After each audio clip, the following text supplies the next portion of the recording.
Hello everybody, welcome back to my kitchen, and if you're new here, my name is Ashley.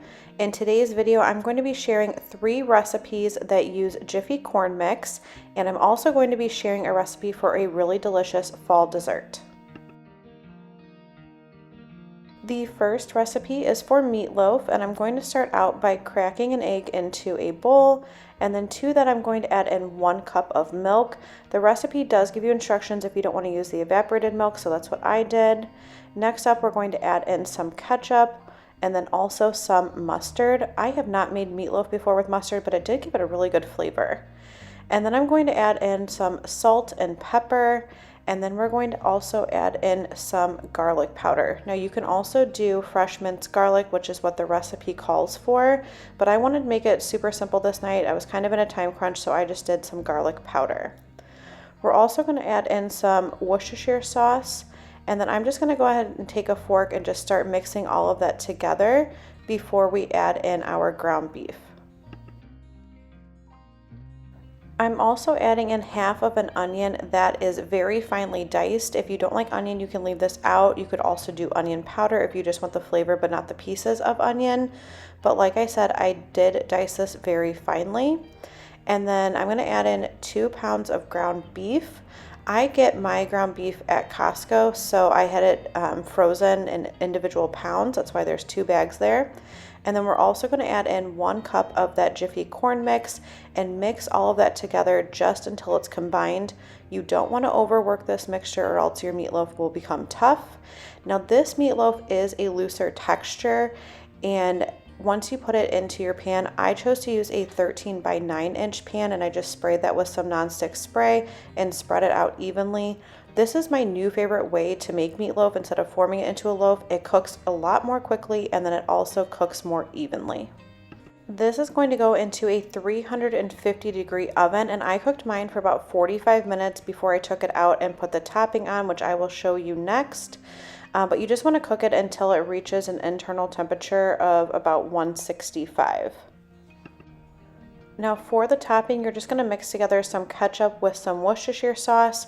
I made a little bit more than the recipe called for because we love the topping on the meatloaf, but you can do as much or as little as you like. And then I placed this on top of the meatloaf, put it back in the oven for another 15 minutes, so it cooked for a total of 1 hour. We absolutely loved this meatloaf. The texture of it is softer than other meatloaf recipes I've had before, but we loved it. It was so juicy and full of flavor, and we just served it up with some mashed potatoes. You can also do, I think green beans would be a great veggie alongside of it, but like I said, we absolutely loved it. The next recipe is for this cornbread chili casserole, and this is so perfect for this time of year. So I'm just starting out by combining my ingredients for the cornbread. So I have a couple of eggs, some milk, also a can of creamed corn, and some shredded cheddar cheese. And then I'm just going to go ahead and give that a good mix before I add in the package of Jiffy corn mix. And you just need 1 box for this recipe. Once you have all of that thoroughly combined, you're just going to go ahead and put it into a 13 by 9 inch pan, and I did go ahead and spray it with nonstick cooking spray again. And then I went ahead and popped this in the oven at 400 degrees, and then you want to let this cook for 20 minutes. And while it's baking in the oven, we're going to prepare the chili that we're going to top it with.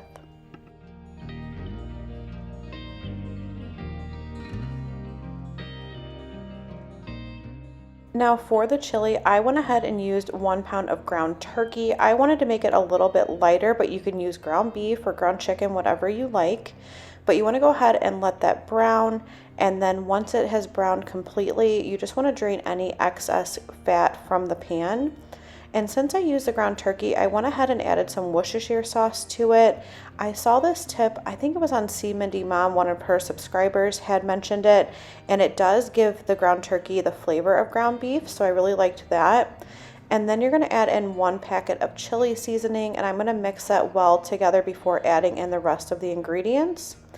Now the recipe calls for diced tomatoes, And for tomato sauce, I had a large can of crushed tomatoes, so that's what I used.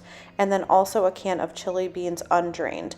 Now, if you don't like beans in your chili, you don't have to add them. And if you have a favorite chili recipe, just use it here.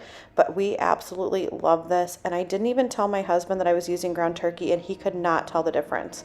So if you're looking for an easy swap to make it a little bit healthier, I definitely recommend using the ground turkey.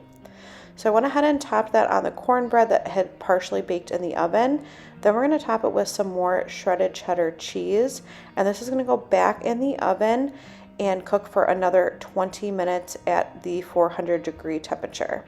And here it is out of the oven. I let it cool for about 10 minutes, and then it's sliced into squares very nicely. Here you can see that layer of the cornbread underneath, and I served mine with some sour cream. The last recipe for the Jiffy mix is this Zucchini-Feta Cornbread, and I got this recipe from my Yaya's church cookbook, her Greek church. So what I'm doing here is just shredding up a couple of zucchini, and I love to use my cheese grater for this, and I'm using the larger grate size. And then I went ahead and sprinkled that with some salt and set it aside for about 10 minutes just so the liquid can start to come out of it. The salt will help the moisture come out. And in the meantime, I'm going to start preparing the rest of the ingredients. So to a bowl, I added in a couple of eggs with some milk. Now I did have this recipe, so I'm making an 8 by 8 inch pan, but the full recipe makes a 13 by 9. And then I'm going to add in my box of Jiffy corn mix and give that a good whisk. And then next up, we're going to add in some feta cheese, and I just used the feta cheese crumbles. You can use a block and just crumble it into the bowl as you go, whatever you prefer, but this was just really easy. And then we're going to add in the zucchini. So like I mentioned before, I had my zucchini sitting to the side in the strainer while I was doing this step here. Oh, and I almost forgot, you do want to add in a couple tablespoons of melted butter as well. But back to the zucchini, I had it sitting to the side, and then I'm going to go ahead and drain out that excess liquid. So I just placed it over a bowl, and then I just took a paper towel and gave it a really good squeeze to help me get all that moisture out. You don't have to use a paper towel. You can use your hands, or like a tea towel would be easy to do too. But once you have that drained, you're just going to add that into your mixture. And then this is going to go into a 400-degree oven for about 30 minutes or until it is cooked completely. This recipe is absolutely amazing. I highly recommend you try it. I think it was really different than like what we're used to having with cornbread, but it was amazing. If you like feta cheese, you're going to love this. And I don't think that picky eaters will have a problem with the zucchini because you can barely tell that it's there.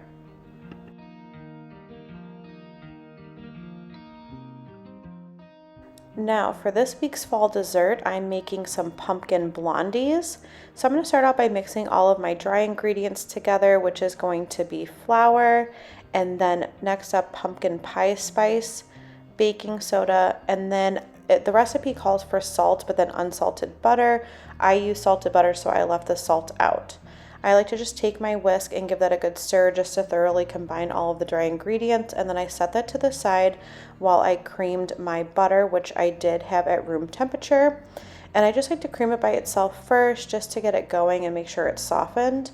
And then to that, I'm going to add in some sugar, and then I'm going to cream the two of those together well.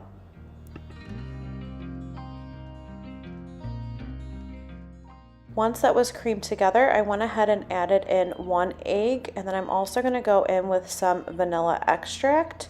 And then I thought I was filming, but I missed putting in the pumpkin. It calls for 1.5 cups of pumpkin puree, so I just used 1 can, like of the smaller cans. And then you just want to thoroughly combine that together.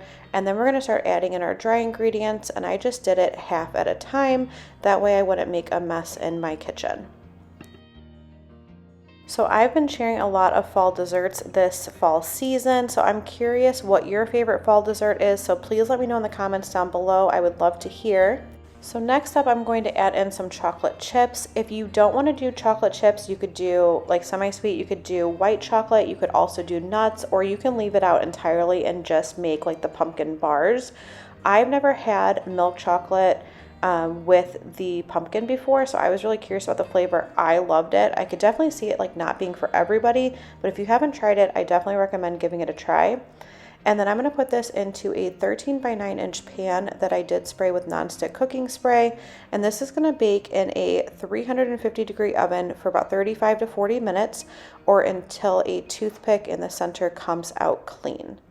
We absolutely love this dessert. I hope that you give it a try if you haven't tried pumpkin and chocolate together. And I hope that you enjoyed seeing today's recipes. I can't wait to see you in the next video. Please make sure that you subscribe before you go, and I hope you have a wonderful day.